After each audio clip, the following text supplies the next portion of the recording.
वंदे मातरम सभी भैया बहनों को।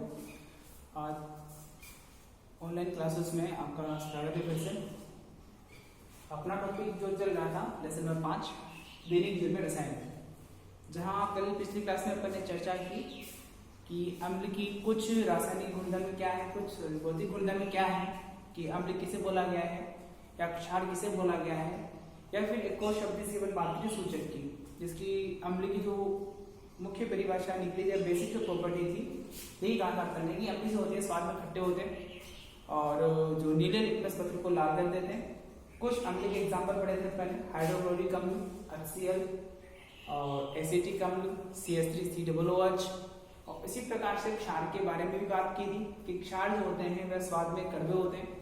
एग्जाम्पल दिया था अपन ने कुछ नीम का या करेला जो कि इसी क्षारीय प्रवृत्ति रखते हैं। और उसके बाद में फिजिक्स सूचक की फिर बात की थी, एक प्राकृतिक सूचक का एग्जाम्पल दिया था तुमने, कहा था हल्दी एक प्राकृतिक सूचक होती है जो कि साबुन की क्षारीय प्रवृत्ति को दर्शाती है। और उसी क्रम में इसी अम्ल व क्षार को अलग अलग रासायनिकों द्वारा अलग अलग रूप से परिभाषित किया गया। 3 रासायनिकों की जो परिभाषाएं हैं वो अपने सिलेबस में है। इसमें से पहला है आरएनए संकल्पना, दूसरा ब्रांस्टन लोहे की द्विरेखीय, और तीसरा है लुईस संकल्पना। तो इन तीनों ने ही अम्ल व क्षार को अलग अलग प्रकार से परिभाषित किया गया है। तो उन्हीं में से अपन फर्स्ट वाली पढ़ते हैं आज, इसका नाम है आरएनए संकल्पना, जिसकी परिभाषा इस प्रकार से दी गई कि अम्ल और क्षार वो पदार्थ होते हैं जो जल की उपस्थिति में अपघटित होते हैं। यानी अम्ल को जब जल की उपस्थिति होगी तो जो भी अम्लीय पदार्थ होगा वह अपघटित होगा, आयनित होगा, और आयनित होकर के H+ आयन या H3O आयन मुक्त करेगा। परिभाषा इतनी दी है आरएनएस के द्वारा अम्ल जो होते हैं वह जल की उपस्थिति होने पर H+ आयन हाइड्रोजन आयन या फिर हाइड्रोनियम आयन को मुक्त करते हैं, और जो ऐसा करते हैं आरएनएस के अनुसार वही अम्ल कहलाते हैं। क्षार की भी इसी प्रकार से परिभाषा दी उन्होंने कि क्षार जो भी होगा जब जल की उपस्थिति होगी तो जल की उपस्थिति होने पर ये क्षारीय पदार्थ होंगे वह OH आयन या हाइड्रोक्सिल आयन को मुक्त करेंगे। तो परिभाषा की फिर से अगर चर्चा करें तो परिभाषा में उन्होंने ऐसा कहा है आरएनएस के द्वारा कि अम्लीय पदार्थ वो पदार्थ होते हैं जो जल की उपस्थिति में आयनित हो जाते हैं यानी वियोजित होते हैं, और वियोजित होकर के H+ और हाइड्रोनियम आयन को मुक्त करते हैं। दोनों एक ही हैं, इसकी पर चर्चा करेंगे ऐसा क्यों लिखा गया है। और क्षार जो होते हैं वो पदार्थ है जो जल की उपस्थिति में वियोजित होंगे और वियोजित होकर के हाइड्रोक्सिल आयन बनाएंगे। तो ये दोनों जो बनाते हैं वही इसके अकॉर्डिंग क्या है, अम्ल व क्षार है। अब इसी को एग्जाम्पल के थ्रू अगर समझना चाहें, सबसे पहले हम बात करते हैं अम्ल की। कल अपन ने एग्जाम्पल पढ़े थे, अम्लों के कई एग्जाम्पल है, इसमें पहले एक एग्जाम्पल लेता हूं मैं, हाइड्रोक्लोरिक अम्ल HCl। इसके अकॉर्डिंग HCl हाइड्रोक्लोरिक अम्ल जो है अगर उसको जल में डाला जाए, जल की जब उपस्थिति होगी, H2O की जब उपस्थिति होगी तो HCl का क्या हो जाएगा, आयन हो जाएगा। आयन का मतलब होता है कि यह जिस धनायन और ऋणायन से मिलकर बना है उन्हीं धनायन और ऋणायन के अंदर विघटित हो जाना, ये इसका आयनन या वियोजन या अपघटन कहलाएगा। तो अब ये यहां से ब्रेक होगा, हाइड्रोजन धनायन अलग मुक्त होगा और क्लोरीन ऋणायन मुक्त अलग होगा। तो यहाँ ये बन जाएगा H+ यानी hydrogen ion plus chloride ion में बदलेगा। तो इसका वियोजन क्यों हुआ, तो इसकी उपस्थिति क्या है, जल की उपस्थिति। और ऐसा इनके गाना है कि ये पदार्थ जो होते हैं वो जल की उपस्थिति में वियोजित हो जाएंगे, वियोजित होकर क्या मुक्त करेंगे, H+ आयन मुक्त कर देंगे। फिर इसमें एक को दिया कि ये सभी तो हो सकता है। अब इसका मतलब ये है कि जब H+ आयन मुक्त होते हैं जल की उपस्थिति में तो ये स्वतंत्र अवस्था में अपना अस्तित्व नहीं बना पाते। तो ये क्या करते हैं, जल के अंदर जो जल का जो अणु है जिसे अपन H2O के रूप में लेते हैं, उस H2O के साथ में ये क्या करता है, जुड़ जाते हैं। जब जुड़ेंगे तो ये मिलकर के क्या बना देते हैं, H3O प्लस, जिसे अपन बोलते हैं हाइड्रोनियम आयन, हाइड्रोनियम आयन। तो परिभाषा वही हुई कि जो भी अम्ल होंगे जल की उपस्थिति होने पर इस प्रकार से आयनित हो जाएंगे। आयनित होने पर होगा क्या कि इसका जो H+ आयन होगा वह जल के अणु के साथ में जुड़ जाएगा और जल के अणु के साथ में जुड़ करके क्या निर्मित कर देगा, हाइड्रोनियम आयन निर्मित कर देगा। और ये जो है और जो ऐसा कर रहे हैं आरएनएस ने कह दिया कि वही पदार्थ क्या कहलाएंगे, अम्ल कहलाएंगे। यानी वो प्रॉपर्टी तो है ही कि स्वाद में खट्टे होते हैं, किंतु इसी प्रॉपर्टी को ने केमिकल दर्शाने के लिए, केमिकल रूप से दर्शाने के लिए आरएनएस ने एक संकल्पना प्रस्तुत कर दी, ये वाली प्रस्तुत कर दी। और एग्जांपल की अगर बात करें तो ये तो हाइड्रोक्लोरिक अम्ल का। एक और एग्जांपल में ध्यान देता हूं, जैसे एक और अम्ल में पास में H2SO4 तो बोलते हैं सल्फ्यूरिक अम्ल।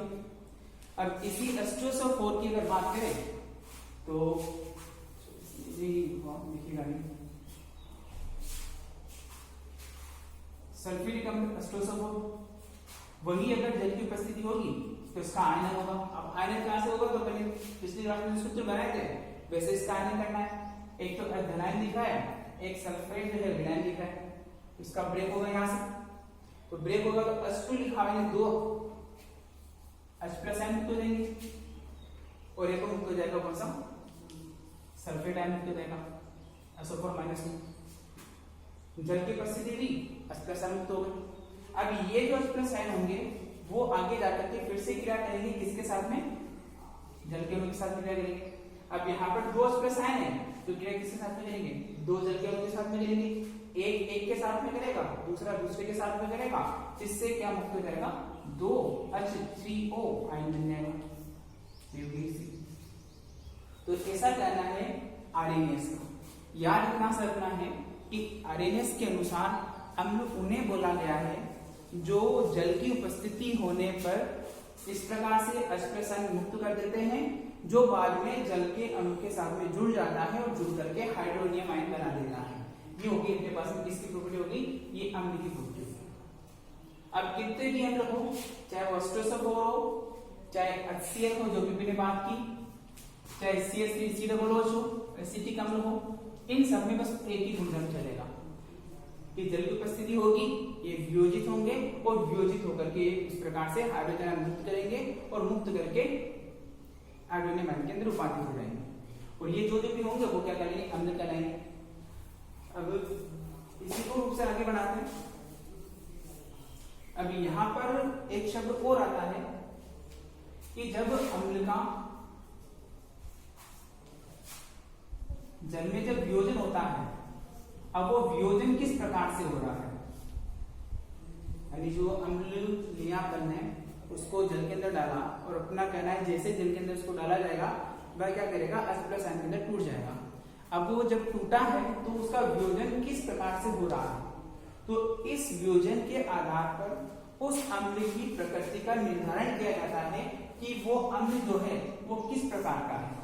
और इस आधार पर अम्ल को अपन 2 श्रेणी के अंदर बांट देते हैं। एक होता है प्रबल अम्ल और एक होता है दुर्बल अम्ल। अब किस आधार पर विभाजित किया गया, तो जो अम्ल लिया अपन ने और उस अम्ल को जब जल में डाला गया तो जल में डालने पर उसका वियोजन किस प्रकार से हुआ है, उस आधार पर उसका वियोजन जो होता है वह पूर्ण रूप से हो जाता है। यानी जितने अपने पास में अम्ल के अणु थे उसको अपने जल में डाला और जल में डालने पर उन सारी अणुओं का वियोजन हो गया और टूट गए। तो अब जो अम्ल होगा उसकी प्रवृत्ति को अपन बोलते हैं ये प्रबल प्रकार का अम्ल है। और अगर उस अम्ल को जल में डाला गया और उसका जो वियोजन होता है वह वियोजन कैसा होना चाहिए, अपूर्ण होना चाहिए, आधा अधूरा होना चाहिए।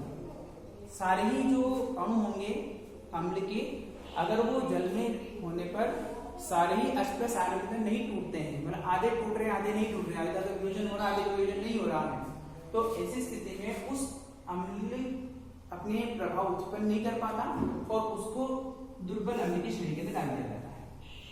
तो किसी भी अम्ल का या किसी भी प्रकार से क्षार का भी है कि अम्ल का जल में वियोजन किस प्रकार से हुआ है, अगर उसका वियोजन पूर्ण रूप से हुआ है तो वह अम्ल प्रबल प्रकार का कहलाएगा, और अगर उसका वियोजन अपूर्ण हुआ है तो वो कहलाएगा दुर्बल प्रकार का अम्ल।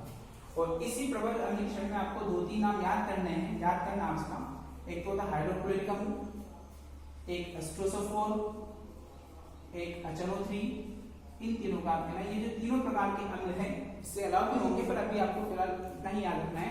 हाइड्रोक्लोरिक अम्ल, सल्फ्यूरिक अम्ल, नाइट्रिक अम्ल, ये तीनों ही अम्ल जो है वो किस प्रकार के अम्ल? प्रबल प्रकार के अम्ल हैं। दुर्बल अम्ल की बात करें तो इसके अंदर CH3COOH इसे बोलते हैं एसिटिक अम्ल, और एक और याद कर लेना कार्बोनिक अम्ल H2CO3। ये दोनों ही प्रकार के अम्ल जो है वो दुर्बल प्रकार के। दुर्बल प्रबल क्यों बोला? इनके आयनन के आधार पर। इसको आयनन किस प्रकार से होता है तो इसको समझने के लिए थोड़ा सा इसको समझ लेना कि आपके पास में 2 प्रकार के अम्ल हैं। एक तो A अम्ल है, एक अम्ल का नाम है B अम्ल है। इस A अम्ल के अंदर A अम्ल जो प्रकार का अम्ल है इसके अणु लिए हैं 10 अणु लिए हैं, और इसी B प्रकार के अम्ल अपने पर लिए हैं वो 10 अणु लिए हैं। पानी की मात्रा लिए पहले, एक पानी का बीकर ले लिया, इसमें पानी का बीकर ले लिया, जितना पानी इसके अंदर है उतना ही पानी इसके अंदर लिया अपने, यानी सब सिचुएशन सेम चलती है। 10 अणु इस बीकर में भी 10 अणु है, जितनी पानी की मात्रा है यहाँ उतनी ही पानी की मात्रा वहां। इस पूरे 10 अणु को फिर इसके अंदर डालते हैं, इसी को इसके अंदर डालते हैं। तो अपन देखते हैं अगर ये 10 अणु वाला जो A प्रकार का अम्ल है ये इसके अंदर जाता है, और जाने पर इस 10 अणुओं में से 9 अणु जो हैं वो टूट जाते हैं, वियोजित हो जाते हैं, और वियोजित होकर क्या मुक्त कर देते हैं? अष्टप्रसारित कर देते हैं। B को डाले कितने अणु? 10 अणु डाले, किंतु अंदर जाने पर जैसे जल की उपस्थिति हुई तो इसके 10 अणु में से मैंने कह दिया 5 अणु ही अगर टूटते हैं और 5 अणु 5 अष्टप्रसारित करते हैं। तो अब इसको अगर देखा जाए तो इसमें 9 वियोजित हो गए, 9 या 10 भी हो सकते हैं। इसके अंदर कितने वियोजित हुए? 5 हुए। तो यानी यहाँ पर तो इसका पूर्ण आयनन हुआ है और यहाँ इसका अपूर्ण आयनन हुआ है। तो जिसका पूर्ण आयनन होगा वह अम्ल किस प्रकार का कहलाएगा? प्रबल प्रकार का, और जिसका अपूर्ण आयनन होता है वह कहलाएगा दुर्बल प्रकार का। तो आर्यनेस के अनुसार अम्ल होते हैं वो जो जल की उपस्थिति होने पर अष्टप्रसार मुक्त करते हैं, जो बाद में जाकर के जल के अणु के संग क्रिया करके हाइड्रोनियम आयन बना देते हैं। और आगे बात करें, इसको उन्होंने 2 भागों में बांटा कि प्रबल अम्ल और दुर्बल अम्ल। जिनका अगर पूर्ण रूप से आयनन हो गया है तो वो प्रबल अम्ल है, और जिनका पूर्ण से आयनन नहीं हुआ है वो आएंगे किसके अंदर? दुर्बल अम्ल की श्रेणी के अंदर आएंगे। और क्षार का और कर लेते हैं, उसके बाद में दूसरी श्रृंखला पर कल पढ़ेंगे। ये तो भी अम्ल के बारे में। ऐसे ही क्षार के बारे में सेम परिभाषा दी उन्होंने, और इस परिभाषा के अंदर लिखा कि अगर क्षार हुआ, कोई भी क्षारीय पदार्थ हुआ, उपस्थिति होगी जल की, तो जल की उपस्थिति होने पर उसका भी आयनन होगा, और आयनन होने पर इस बार वो किसके अंदर टूट जाएगा? OH आयन, कहने से अपन बोलते हैं हाइड्रोक्सिल आयन। Hydroxyl ion. तो क्षार वो है जो जल के अंदर आयनित होकर हाइड्रोक्सिल आयन देते हैं। एग्जाम्पल NaOH, कल बात की थी कास्टिक सोडा। जल की उपस्थिति होगी, क्या होगा? ये इसका आयनन होगा, आयन इलेक्ट्रॉन देगा, OH माइनस इलेक्ट्रॉन देगा, तो ये क्या बनाएगा? एक तो Na+ बनाएगा, और क्या बनेगा? दूसरा OH माइनस। परिभाषा क्या की है? OH माइनस होना चाहिए, तो इसको पहले क्या मान लिया? क्षार मान लिया। एक और एग्जाम्पल पोटेशियम हाइड्रोक्साइड, वही जल की उपस्थिति होगी, धनायन ये देगा, OH माइनस धनायन देगा, दूसरी चीज फिर से वही होगी। और एग्जाम्पल लेते हैं CaOH का होल ट्वाइस कैल्शियम हाइड्रोक्साइड, जल की उपस्थिति होगी, ये टूटेगा, कैल्शियम +2 प्लस OH माइनस, फिर वही हो गया। तो जो भी पदार्थ अगर जल की उपस्थिति होने पर इस प्रकार से हाइड्रोक्सिल आयन मुक्त कर देते हैं, तो अपने को मान लेना है इस आर्यनेस के अनुसार उनकी प्रकृति क्या होगी? क्षारीय प्रकृति होगी। और इसी को फिर आगे बढ़ा लिया, और आगे बढ़ाकर उसने फिर इसी को जिस प्रकार से मैंने प्रबल अम्ल और दुर्बल अम्ल की बात की थी, उसी प्रकार से इसने इसको फिर आगे बढ़ाया और आगे बढ़ा करके ये बताया कि जिस प्रकार से प्रबल अम्ल और दुर्बल अम्ल होते हैं, उसी प्रकार के क्षार भी जो होते हैं वह प्रबल क्षार और दुर्बल क्षार के अंदर आते हैं। और उसका तरीका क्या है, किस आधार पर बांटा गया, तो सेम चीज वही थी जो कि अम्ल के बारे में थी कि जल की उपस्थिति में उस पदार्थ का आयनन कैसे हो रहा है। अगर उसका पूर्ण आयनन होता है, और पूर्ण आयनन की भी बात की थी पहले, सारे अणु का ऊर्जा, अगर पूर्ण आयनन हुआ तो क्षार को मान लिया जाता है कि वह किस प्रकार का है, प्रबल प्रकार का है, प्रबल क्षार है। और अगर उसका आयनन जो है पूर्ण नहीं होकर के अपूर्ण होता है तो वह किस प्रकार का हो जाएगा, दुर्बल क्षार हो जाएगा। एग्जाम्पल प्रबल क्षार के NaOH, KOH ये आते हैं प्रबल क्षार के एग्जाम्पल में। दुर्बल क्षार की बात करें, मैग्नीशियम हाइड्रोक्साइड, कैल्शियम हाइड्रोक्साइड, ये आते हैं दुर्बल क्षार के। अभी इनका आपको याद करना है कि ये प्रबल प्रकार के क्षार है और ये जो है वो दुर्बल प्रकार के क्षार है।